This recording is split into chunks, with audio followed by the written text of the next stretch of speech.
¿Qué tal, queridos amigos? ¿Cómo estáis? Espero que vaya muy bien por ahí, por aquí, haciendo los primeros centímetros con el Škoda Enyaq. Este es el primer Škoda de gran tamaño que viene a ser la versión o la evolución del Volkswagen ID.4 en modo Škoda.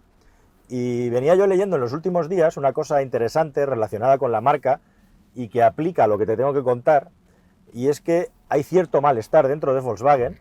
A Škoda se le empieza a criticar dentro de familias, dentro del grupo Volkswagen, e incluso dentro de la misma estrategia del grupo, que el fagocitamiento de mercado por parte de Škoda Volkswagen con su relación precio-producto superior está llegando demasiado lejos. Vamos a ver si le van a cortar las alas o no a Škoda, pero este coche podríamos decir que es la culminación del sorpaso dentro de la propia casa de una marca a la marca principal, la más importante, y la que tiene que liderar la electrificación dentro del grupo.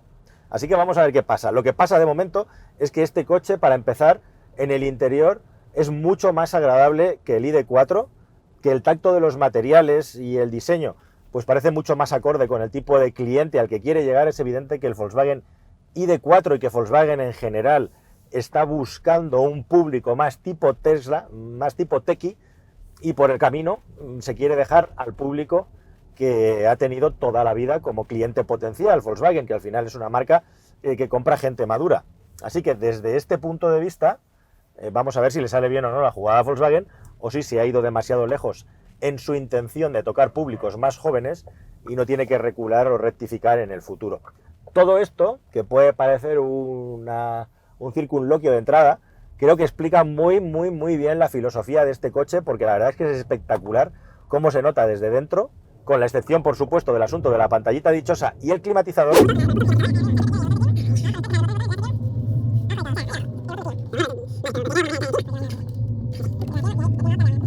Pantalla, ojo, que tiene dos tamaños distintos, pero a España solo va a llegar en un tamaño de 13 pulgadas, una pantalla que está totalmente en vertical y en transversal respecto al conductor. No hay ningún tipo de orientación hacia el conductor, y es una pantalla que con el tamaño que tiene y con esta disposición se ve perfectamente desde cualquiera de los 4 asientos del coche. Cambiamos ergonomía hacia el conductor por visibilidad por tamaño. Es un pantallón que lo ocupa todo. Y la verdad es que luego, en la práctica, como ocurre con este nuevo menú de los vehículos de Volkswagen, pues es un poco menos fácil de utilizar que el resto de coches, pero como digo, la curva de aprendizaje en un automóvil es cuestión de horas y lo vas a tener años, con lo cual no supone ningún problema. Una ventaja de tener una pantalla tan grande es que lo podemos organizar aquí por docks, como tengo yo ahora. Tengo un ordenador a bordo, tengo un pedazo de navegador, que el espacio que ocupa solo ya es mayor que el de muchas pantallas de muchos coches, acceso a la configuración del coche, acceso a la configuración de la música, y una vez que has encendido el climatizador también puedes configurar directamente desde aquí las temperaturas. El otro día conversaba animadamente con unos compañeros periodistas acerca del climatizador. Hay muchas personas, que no son yo, hay muchas personas que tocan el climatizador cero, lo ponen a 22, 23 grados y les importa un pimiento lo que pasa en el exterior, cómo entra y salga el aire, se olvidan del climatizador. Yo soy de esos maniáticos que se pasa el día ajustando la temperatura, aunque el climatizador se supone que lo hace por él solo. Entonces, bueno, pues depende mucho del uso que le dé cada cual, por supuesto. ¿Buscas un coche nuevo? Entra en carwow.es y mi equipo te ayudará a encontrarlo y conseguir el mejor precio. Carwow.es, el comparador de precios de coches nuevos. Lo preside todo esta pantalla. El volante es idéntico al de Škoda Octavia en lo que se refiere a los mandos que tenemos aquí, programador de velocidad, posibilidad de elegir entre los distintos menús en la instrumentación, ahora voy a eso, y también calefacción en el asiento, control vocal y poco más. Y 4 niveles de retención aquí en las levas que tenemos detrás del volante, que, dicho sea de paso, se notan bastante poco. Igualmente tenemos un botón B de mayor retención si queremos tener la máxima retención por sí misma. El nivel de recuperación es automático o hay 3 puntos más en función, como digo, de lo que queramos retener, aparte del botón B, que sería un extra también, en el que el coche va a tener la máxima retención. Y fijaos también que, evidentemente, otro parecido que tiene con el diseño de los grupos Volkswagen es que es muy llamativo como en los coches ID de Volkswagen tenemos la pantallita aquí delante, una pantalla de instrumentación muy pequeña que empieza a ser tendencia. Ya os cuento por qué.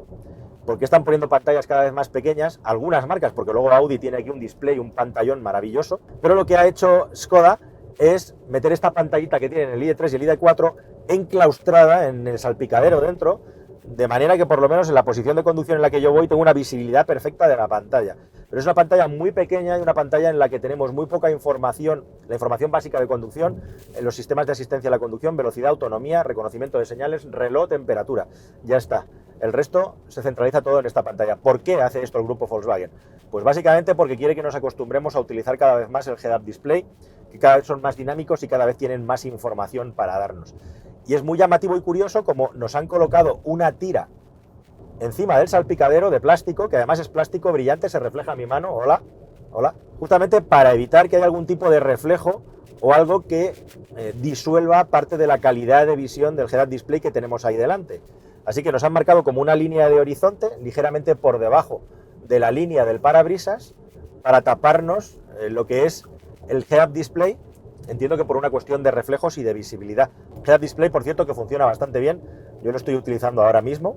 El interior de este coche es muy agradable en cuanto a diseño y en cuanto al tacto de materiales también, lo que ha conseguido Škoda, aunque luego se ve claramente como en las partes bajas y en las puertas igualmente ya preside el plástico duro y está muy bien disimulado. La sensación que me transmite Škoda es que han sido un poco más listos que el resto a la hora de hacer un coche que con un coste de producción que probablemente sea el mismo, incluso inferior, está mejor disimulado el asunto del ahorro de costes. Tenemos una botonería aquí debajo que nos permite tener accesos rápidos a todas las funciones del climatizador, al asistente de aparcamiento, regulación de los modos de conducción del coche. Igualmente, el modo de conducción tenemos 4, desde el Eco hasta el Sport, pasando por el Confort y el normal, más un quinto que es el individual, en el que somos nosotros los que podemos elegir entre varios parámetros. Una cosa que tiene este menú, lo estamos viendo, es que es muy interesante y muy grande desde el punto de vista gráfico, pero la fluidez de luego no es uno de sus fuertes. A veces se queda un poquito atascadín. Estoy seguro que que es un problema reconocido por el grupo Volkswagen en todos estos modelos, se va a acabar solventando con cierta celeridad en cualquier actualización que venga próximamente. En lo que se refiere a la configuración individual, tenemos dirección, sistema de propulsión, ACC, climatización, para hacerla más o menos ecológica. Hablando de climatización, este coche tiene bomba de calor, que es lo más eficiente que hay en cuanto a sistemas de climatización para un automóvil eléctrico actualmente. Como anécdota, en la presentación comentaba Škoda que se pueden ahorrar hasta 4 kilovatios hora a los 100 kilómetros a temperaturas que son ya siberianas, o sea que tampoco es una cosa que aplique especialmente a los inviernos españoles, salvo que llegue alguna Filomena. Estamos conduciendo la versión Sportline, que tiene algunos elementos decorativos en negro, aquí se ve claramente en la parrilla, que lo hacen supuestamente más atractivo visualmente, e igualmente combinado con unas llantas de 21 pulgadas. Hablando de llantas y de dinamismo de conducción, este coche tiene dos características que parecen bastante contradictorias. La primera de ellas es que todos los Enyaq, al igual que todos los coches con esta plataforma que no son tracción integral, tienen la tracción a las ruedas traseras. Y además, si te estás haciendo la gran pregunta, ahora que estoy apuntando hacia aquí, si en este coche nos hemos librado de los tambores atrás, de los frenos de tambor, pues la respuesta es que no. Como no podía ser de otra manera, si no los lleva un Cupra Born, ¿cómo los va a llevar un Škoda Enyaq? Es algo que cuesta asimilar para personas que nos gusta la automoción y que la hemos vivido desde hace muchos años. Es algo que se puede justificar desde el punto de vista de que un vehículo eléctrico con los sistemas de retención y recuperación de energía no va a necesitar ese plus de frenada que tiene un coche como este nunca en su vida útil, y probablemente es algo que aquella persona que se compre este coche y que esté convencida de él le va a importar un pimiento. En todo caso, no deja de ser llamativo y había que decirlo. Bueno, como os decía, las versiones más deportivas se reservan a la 80X, X de tracción integral, y la RS. Y esta, con sus 204 caballos de potencia, la verdad es que es un coche muy equilibrado, y lo mejor que se puede decir de él en términos de seguridad es que es un coche soso. Es decir, es un vehículo muy agradable de conducir, pero que no transmite grandes sensaciones de conducción deportiva, porque entre otras cosas tampoco es eso lo que se busca ni lo que se espera de un vehículo como este. Eso sí, es un vehículo que creo que tiene un tacto de la dirección muy bueno, muy agradable, y lo que es igual o incluso más importante es que el tacto del freno, sin ser una maravilla, no es un tacto de esos que tenga un recorrido irregular o esponjoso. Es un tacto en el que se puede regular la frenada pues de una manera bastante fácil. Igualmente, estoy notando que en los distintos modos de conducción el coche tiene cierta capacidad de avance cuando lo ponemos en el modo deportivo, en el modo Sport. Esto quiere decir que tal y como soltamos el freno y apretamos el acelerador, el coche ya está acelerando algo más, un poquito más de lo que es habitual en un vehículo eléctrico. Es decir, que hay un cierto avance, como el modo D, podríamos decir, de un coche automático tradicional, que se activa de una manera automática, dándote un pequeño empujón de salida que ayuda a acelerar el coche. No es una cosa que haya visto en muchos vehículos eléctricos hasta la fecha, pero este lo tiene. Igualmente te digo que respecto al freno, para hacer que el vehículo frene fuerte, hay que pisar el freno con cierta decisión. Está duro, pero al mismo tiempo hay que pisar un poquito más de lo esperado. Como digo, el tacto de frenada es bueno porque es consistente a lo largo de todo el recorrido del pedal y sin tener una mordiente muy grande, ayuda a poderlo dosificar una vez que le has pillado el tranquillo. Y siempre además tenemos el añadido pues de los asistentes de recuperación, como estoy dándole yo ahora, para que la primera parte de la frenada, cuando levantamos el pie, se haga directamente desde el sistema de recuperación de energía. Yo estoy circulando por una carretera de montaña con un asfalto impecable, inmaculado, y la verdad es que en estas condiciones en concreto en las que circulo este coche es una alfombra voladora. ¿Cómo es el Skoda Enyaq? Pues es un vehículo con una carrocería de tipo SUV, pero que, como podéis ver, tiene la característica primordial de que es bastante más bajo de lo que te esperas de un coche SUV en la línea del techo de la carrocería. De hecho, son 4 centímetros menos que un Skoda Kodiaq, que sería el factor comparativo más importante que hay, en tanto en cuanto ese tiene 4,70 metros de longitud, este son 4,65 metros de longitud. Parece un coche grande, parece un coche de gran empaque, porque por las proporciones que tiene, pues transmite esa sensación, ¿no? A pesar de todo, es un vehículo que sobresale en lo que se refiere al espacio interior para bien, salvo una única cota, que sería la más crítica en el vehículo, y es la cota que menos importa porque es la de anchura respecto a sus competidores, de combustión sobre todo. Aquí se ha hecho un trabajo también importante en ajustar la anchura por un tema aerodinámico, y es muy interesante cómo con esa configuración aquí hay espacio para 4 personas de sobra, también en anchura. Otro problema sería meter a 5 personas aquí. Por contra, a pesar de que tiene claramente menos altura hasta el techo que un Kodiaq, este tiene estatura suficiente para una persona de 1,90 poder entrar sin ningún tipo de problema, sin tocar el techo, incluso con el techo de cristal doble que llevamos aquí, y mucho espacio para las piernas. Longitudinalmente tiene mucho espacio y es un vehículo pues, para viajar muy cómodo en ese aspecto. Comparándolo con su hermano SUV, este no tiene en los asientos traseros la posibilidad de poder desplazar la banqueta longitudinalmente, ni tampoco el respaldo. Es un asiento fijo. Pero como digo, no hay ningún tipo de problema, salvo si se quisiera utilizar el coche con 5 personas de una manera habitual. Es un vehículo que está diseñado para llevar a 4 personas. Comparándolo, siguiendo con la comparación con su hermano, también pierde en cuanto en maletero si le ponemos a ese la configuración de maletero más grande, puesto que podemos mover los asientos, pero aún así, con 585 litros de maletero ya estamos hablando de una cosa bastante seria, rozando los 600 litros de maletero, con lo cual pues tenemos un vehículo ideal para poder viajar con mucho espacio, que es algo que comparte con muchos de los vehículos eléctricos de esta categoría que están saliendo actualmente. Así que por ahí no veo que haya ningún tipo de problema, más bien al revés. Es un vehículo que está muy bien diseñado para viajar. ¿Qué tal va? ¿Qué tal se desenvuelve en carretera? Para viajar justamente. El confort de la suspensión, la relación entre confort y tacto del coche, me parece ligeramente superior al del Volkswagen ID4 desde el punto de vista de tratar lo mejor posible a los ocupantes y que moleste lo mínimo posible los baches y las irregularidades del terreno. Si vamos a la parte más dinámica, probablemente el ID4, tal y como está configurado, al igual que pasa con el ID3, sea un poco más brillante y más agradable, más ágil de conducir que este coche. En este vehículo se ha buscado pues que sea un vehículo de familia, confortable para viajar, y ese pequeñín toque de agilidad que tienen extra los Volkswagen en los Skoda actuales eléctricos no existe, al menos en este Enyaq, en este eléctrico habría que decir, porque es el primero. Ahora bien, precisamente por eso parece como que este coche está más diseñado, pues eso, para ser una berlina entre comillas, en este caso es un híbrido, es un crossover, vamos, para poder viajar con el máximo confort. El nivel de sonoridad que hay en el exterior, a ojímetro, porque no tengo más referencias, es bueno, sin que me parezca brillante. No he podido circular por autopista el suficiente tiempo con el ID4, pero hasta donde yo he leído en informaciones en las que los coches se han podido comparar en igualdad de condiciones, este es un poquito más silencioso. Aún así, yo creo que como en la mayoría de los coches eléctricos, hay una diferencia muy importante entre circular a baja velocidad y hasta 80 km por hora más o menos, y por encima de 80 km por hora y a partir de 120, donde es más una cuestión de suavidad que de diferencia de sonoridad, porque a esta velocidad el sonido del viento y de la rodadura ya se nota con cierta claridad en el interior sin que moleste. Es un vehículo agradable para viajar. El vehículo, según Skoda, tiene un CX de 0,26.5. Parece un CX aerodinámico extraordinario para las proporciones del coche. Y probablemente, aparte de esa disminución de la altura, que es primordial para que tenga esa aerodinámica, hay más cosas, como un ligero estrechamiento de la carrocería respecto a otros SUV tradicionales y, por supuesto, también los bajos carenados para hacer que el aire fluya, que es una de las cosas fundamentales para que un coche tenga una aerodinámica muy buena, algo que es absolutamente primordial para que un vehículo como este tenga buena autonomía. Y autonomía me da para hablar de batería.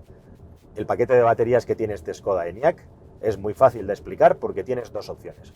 Hubo una primera opción que no llegó a España, los primeros Enyaq que se fabricaron no llegaron a España, y mejor que fuera así, porque no te interesaba. Primero porque la batería era de 50 kilovatios hora de capacidad y además solamente podía cargar hasta 50 kilovatios de potencia.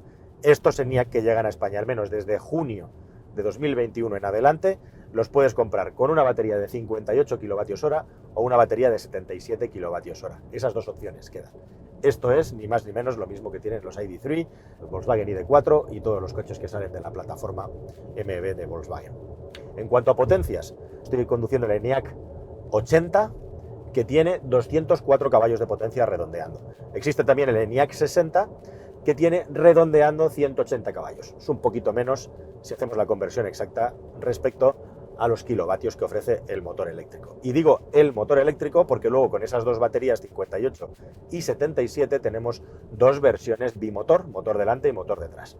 Tenemos una versión que tiene 265 caballos con un acabado extra y luego tenemos la versión RS, para la que está reservada el acabado más lujoso y deportivo, con una suspensión específica también que llega a los 306 caballos de potencia. Todavía no está disponible esa versión. Como digo, las dos más potentes, como ves, tienen versión bimotor, tracción a las 4 ruedas y las motorizaciones más potentes, mientras que las dos versiones de tracción a las ruedas delanteras se conforman con 180 y 204 caballos. ¿Y cómo va el coche?